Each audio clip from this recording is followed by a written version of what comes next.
আমি তুমি বাচ্চাদেরকে খেলনা দিয়ে শিশুবেলায় খেলার জন্য আমার আল্লাহ চাঁদকে তার বন্ধুর জন্য খেলনা যেন বানিয়ে দিয়েছে।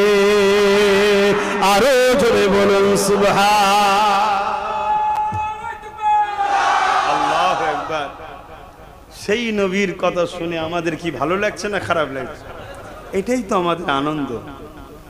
আর এই আনন্দটাকেই বলা হয় ঈদ। আর এই আনন্দতে আল্লাহ খুশি। এটাই হলো শুকরিয়া আদায় করা, আল্লাহর নিয়ামতের শুকরিয়া প্রকাশ করা হচ্ছে যে আল্লাহ আপনি আপনার হাবিবকে কি নিয়ামতওয়ালা করেছেন, কি শানওয়ালা করেছেন। বলুন, এই যে নবীর ছোটবেলার কথাগুলো আলোচনা হচ্ছে, এগুলো কি কোনো সমস্যা?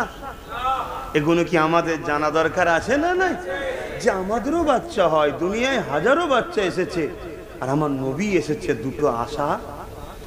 বলুন।